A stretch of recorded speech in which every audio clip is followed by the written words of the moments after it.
सदियों पुरानी बात है, जब समुद्र की दुनिया के लोग धरती लोक पर आया करते थे। उसी दौर में जन्मी एक ऐसी प्रेम कहानी जिसे केवल सपनों में ही सोचा जा सकता था। एक मछुआरा था जिसने प्रेम के लिए अपनी किस्मत, अपना दिल और अपनी आत्मा तीनों बदल डाली। और यह कहानी शुरू हुई उस युवा मछुआरे से। हर सुबह वह समुद्र में जाकर जाल फेंकता था। जो मछलियां जाल में फंसती उन्हें बेचकर वह अपना घर परिवार चलाता था। एक शाम उसका जाल असामान्य रूप से भारी हो गया। वह मुस्कुराया, आज जरूर कोई बड़ा जीव फंसा है। उसने पूरी ताकत लगाकर रस्सियां खींची, पर जब जाल ऊपर आया तो उसमें न मछली थी न कोई जीव, बल्कि एक जलपरी थी जो गहरी नींद में सो रही थी। उसके बाल सोने के धागों जैसे चमक रहे थे, शरीर हाथी दांत सा उजला था और पूंछ चांदी सी दमक रही थी। मछुआरा उसे देखकर मंत्रमुग्ध रह गया। उसने कांपते हाथों से उसे बाहों में उठा लिया। छूते ही मत्स्य कन्या चीख पड़ी और खुद को छुड़ाने लगी। वह बोली, मुझे छोड़ दो, मैं समुद्र राजा की बेटी हूं, मेरे पिता अकेले हैं। मछुआरे ने कहा, मैं तुम्हें तभी छोड़ूंगा जब तुम मुझसे वादा करो कि जब भी मैं पुकारूं तुम समुद्र से बाहर आकर मेरे लिए गाओगी, ताकि मछलियां मेरे जाल में आए। मत्स्य कन्या ने जलजीवों की शपथ लेकर वादा किया। तब मछुआरे ने उसे मुक्त कर दिया। फिर वह लहरों में समा गई और समुद्र की गहराइयों में लौट गई। उस दिन के बाद हर शाम मछुआरा समुद्र किनारे जाकर मत्स्य कन्या को पुकारता। वह पानी से ऊपर आकर उसके लिए गाती। उसका गीत अद्भुत होता। वह समुद्र के जीवों, गुफाओं और मोती चांदी से बने महलों का गान करती। वह हरे दाढ़ी वाले ट्राइटनों का गीत गाती जो राजा के आगमन पर शंख बजाते थे। जब वह गाती तो बड़ी बड़ी मछलियां ऊपर आ जाती और मछुआरा उन्हें जाल में फंसा लेता। मत्स्य कन्या मुस्कुराकर फिर गहराई में लौट जाती। दिन ब दिन उसकी आवाज मछुआरे के लिए और भी मधुर होती गई। धीरे धीरे वह मछलियां पकड़ना भूल गया। अब वह खाली नाव में बैठा रहता और मत्स्य कन्या का गाना सुनता रहता। एक शाम उसने कहा, राजकुमारी मत्स्य कन्या, मैं तुमसे प्रेम करता हूं, मुझे अपना साथी बना लो। मत्स्य कन्या ने सिर हिलाया, यह संभव नहीं, तुम्हारे पास इंसान की आत्मा है, अगर तुम उसे बेच आओ तभी मैं तुम्हें प्रेम कर सकती हूं। मछुआरे ने सोचा, मेरी आत्मा मेरे किस काम की, न मैं उसे देख सकता हूं न छू सकता हूं, इसलिए मैं इसे अपने से अलग कर दूंगा।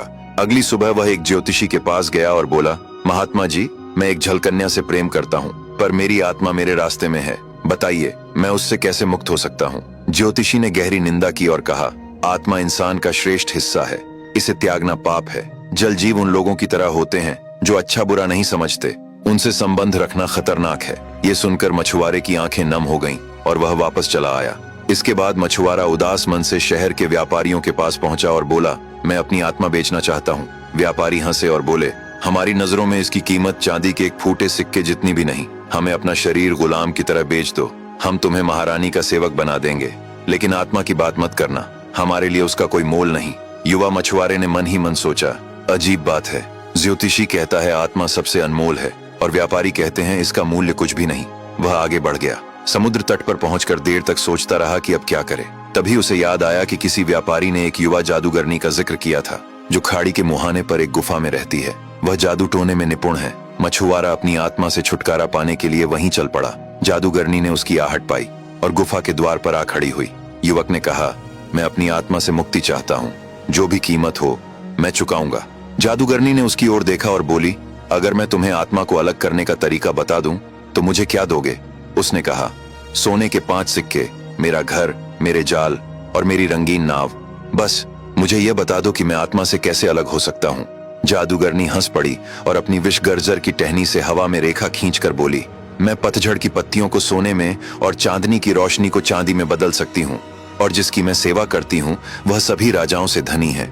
युवक ने पूछा, अगर तुम्हारी कीमत न सोना है न चांदी तो फिर मैं तुम्हें क्या दूं? जादूगरनी मुस्कुराई और बोली, तुम्हें मेरे साथ नाचना होगा। जब पूर्णिमा का चांद निकलेगा तुम पहाड़ की चोटी पर आना, वहां एक पेड़ के साए में मेरा इंतजार करना। अगर कोई काला कुत्ता आए तो उसे डंडे से मारकर भगा देना, और अगर कोई उल्लू बात करे तो जवाब मत देना। मछुआरे ने पूछा, क्या तुम मुझे बताओगी कि आत्मा को शरीर से कैसे अलग किया जाए?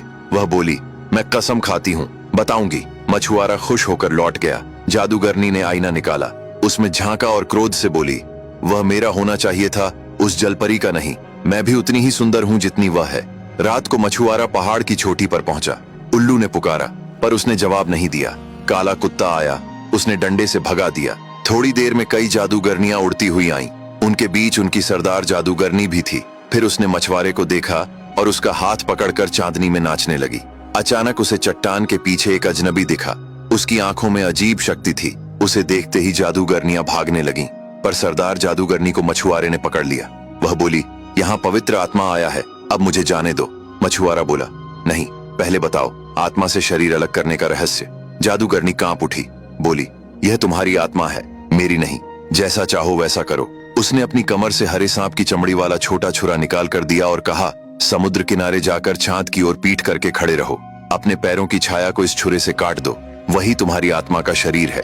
फिर उससे कहो तुम्हें छोड़ दे, वह चली जाएगी। मछुआरा जादूगरनी को छोड़ दिया और नीचे उतर आया। रास्ते में उसकी आत्मा ने पुकारा, मुझे मत छोड़ो। वह बोला, मुझे तुम्हारी जरूरत नहीं, मेरा प्यार मुझे पुकार रहा है। फिर समुद्र किनारे जाकर उसने चांद की ओर पीठ की, छुरा निकाला और अपनी छाया काट दी। तभी उसकी आत्मा सामने खड़ी हो गई।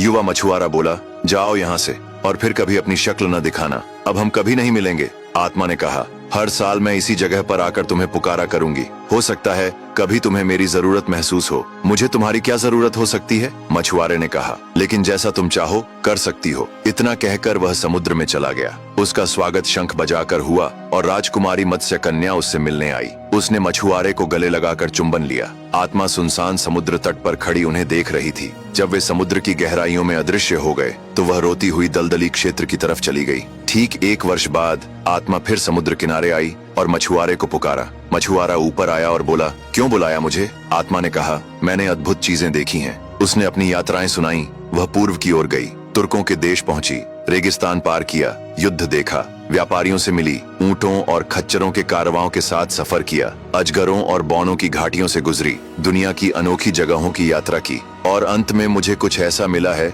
जो तुम्हारी किस्मत बदल देगा। मैंने एक शक्तिशाली अंगूठी खोजी है जिसे पहनते ही तुम 1000 जिन्हों के मालिक बन जाओगे। वह अंगूठी एक गुफा में है, यहाँ से सिर्फ 1 दिन की दूरी पर। जिसके पास वह अंगूठी होगी वह दुनिया के सभी राजाओं से भी अमीर और ताकतवर होगा। चलकर उसे ले लो, तब सारी दौलत और ताकत तुम्हारी होगी। लेकिन युवा मछुआरे ने हंसकर कहा, प्रेम सारी दौलत से बेहतर है और राजकुमारी मत्स्य कन्या मुझसे प्रेम करती है। आत्मा ने कहा, धन से बढ़कर और कुछ नहीं होता। मछुआरे ने कहा, मेरे लिए प्रेम सब कुछ है। वह फिर समुद्र की गहराई में चला गया और उसकी पुरुष रूपधारी आत्मा रोती हुई फिर यात्रा पर निकल गई। 3 साल बाद आत्मा फिर समुद्र के किनारे आई और मछुआरे को पुकारा। वह समुद्र से ऊपर आया और बोला, तुमने मुझे क्यों बुलाया? मछुआरे की आत्मा बोली, मैंने बहुत अद्भुत चीजें देखी हैं। एक नगर में नदी किनारे एक सराय है जहाँ नाविक शराब पीते हैं, गाते हैं और वहाँ एक नर्तकी आती है जो इतनी सुंदर है कि उसके नंगे पांव सफेद कबूतरों जैसे लगते हैं। मैंने जीवन में पहली बार इतना मनमोहक नृत्य देखा है। वह नगर यहाँ से बस 1 दिन की दूरी पर है।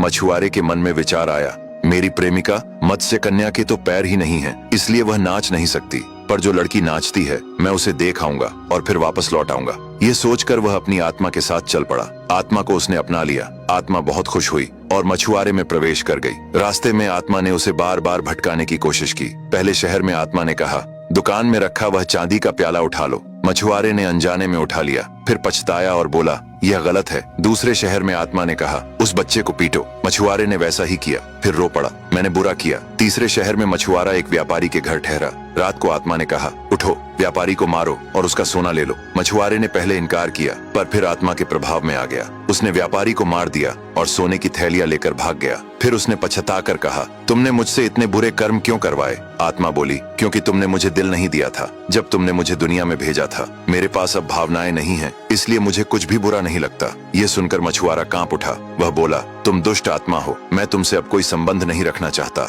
उसने जादूगरनी की दी हुई खंजर निकाली और चांद की तरफ पीठ करके अपनी छाया, जो आत्मा का शरीर थी, काटने की कोशिश की। लेकिन आत्मा बोली, अब तुम मुझसे अलग नहीं हो सकते। जिसने अपनी आत्मा को एक बार स्वीकार कर लिया उसे जीवन भर साथ रखना होता है। मछुआरा टूट गया। वह रो पड़ा और बोला, मैं अपनी प्रेमिका मत्स्य कन्या के पास लौट जाऊंगा और उसे सब सच बताऊंगा। आत्मा फिर बहकाने लगी, तुम्हारी प्रेमिका क्या है? दुनिया में उससे सुंदर नर्तकियां हैं जिनकी हंसी झरनों जैसी है, चलो मैं तुम्हें दिखाती हूँ। लेकिन मछुआरा चुप रहा और लौट पड़ा समुद्र की ओर। वह फिर उसी समुद्र के किनारे पहुंचा जहाँ उसने मत्स्य कन्या से प्रेम किया था। वह सुबह से रात तक उसे पुकारता रहा, पर वह नहीं आई। मछुआरा कई दिनों तक रोता रहा और अपनी प्रेमिका मत्स्य कन्या को पुकारता रहा। दिन बीत गए, महीने गुजर गए और साल पूरा हो गया। मछुआरा अब अपनी आत्मा के साथ समुद्र किनारे बैठा रहता और अपनी प्रेमिका मत्स्य कन्या को पुकारा करता। कई साल गुजर गए, उसके बाल सफेद हो गए, चेहरे पर झुर्रियां उतर आईं, पर उसकी आंखों में अब भी वही इंतजार था। एक शाम जब सूरज ढलने को था,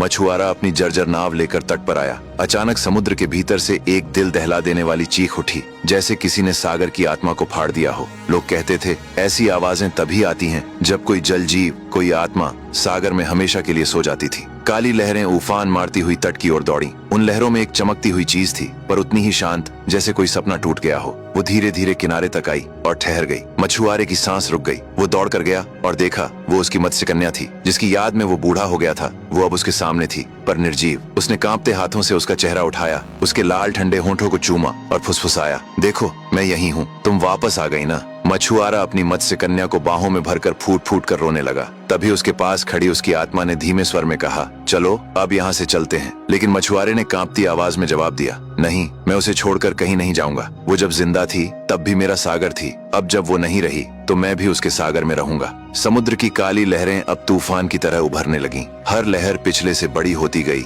जैसे सागर उन्हें अपने आगोश में लेने के लिए बेचैन हो। और फिर वही हुआ जो होना था। वो दोनों, मछुआरा और उसकी मत्स्य कन्या, समुद्र की लहरों में समा गए। सागर ने उन्हें अपनी गहराई में समेट लिया, जैसे दो आत्माएं फिर से एक हो गई हों। उस दिन मछुआरे ने मरकर साबित कर दिया कि सच्चा प्रेम न धन देखता है, न जीवन मृत्यु। वो तो बस दिल की धड़कनों में बसा रहता है, हर लहर के साथ, हर सांस के साथ। कहते हैं आज भी जब शाम ढलती है और समुद्र की लहरें शांत हो जाती हैं, तो किनारे बसे मछुआरे अपने बच्चों को वो कहानी सुनाते हैं कि कैसे एक नौजवान मछुआरे ने एक जलपरी से प्रेम किया था और कैसे उनका प्यार सागर की गहराई में अमर हो गया। तो दोस्तों, कैसी लगी यह कहानी? मिलते हैं अगली कहानी के साथ।